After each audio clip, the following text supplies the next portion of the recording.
for what I expect to see at CES, I'm always looking for new ideas. I've been going to CES for more than 20 years, and it's always interesting to see a lot of the cutting edge, bleeding edge of tech kind of demonstrations.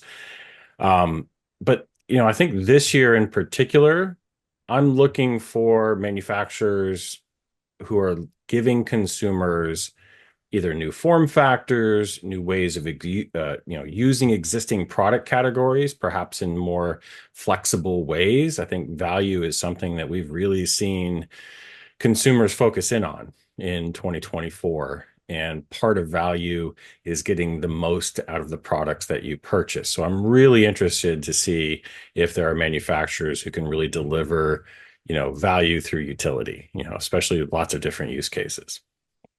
And how have changes in consumer behavior impacted the electronics and tech featured at CES each year?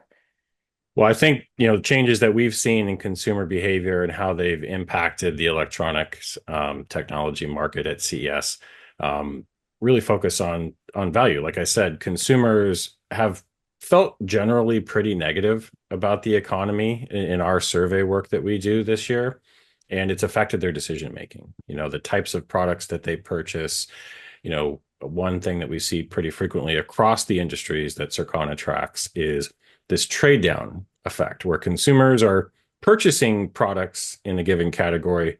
They're just selecting more affordable products within that category or brands that are more affordable. And so when we look at 2025 and, we do expect to see a return to growth for consumer electronics in 2025, but it'll be very dependent on the ability for manufacturers and retailers to offer products that deliver strong value, right? That kind of resonate with where the consumer's mindset is. And that is definitely something in the consumer behavior that has affected purchasing in 2024. And hopefully manufacturers can pick up on that in 2025 and deliver that value that consumers are looking for.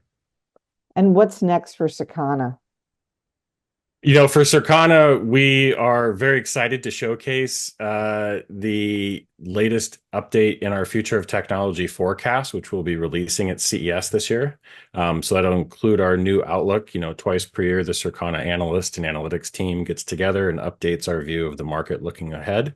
So we'll debut that at CES. We're also going to be digging a lot more into kind of the why behind how consumers are purchasing products. So really digging into some of the analytics around how consumers are responding to price and promotions effectiveness, looking at some of the demographic differences, because I think that's something that's really underappreciated, is that even across a product category like electronics that seem to have kind of universal appeal, there's huge differences in how demographic groups perceive technology, especially around things like AI. There's massive differences in how they look at those technologies. So you mentioned that you've been going to CES for 20 years. Incredible. What are some pro tips you'd share with first timers? Well, I have three, and I've taken approaching CES a bit down to a science. There are three things that are super important. First, wear comfortable shoes. You end up walking somewhere around 5 to 10 miles each day at CES. The second is bring a few snacks and your own water, because when you walk 5 to 10 miles, food and water can sometimes be a little bit unpredictable.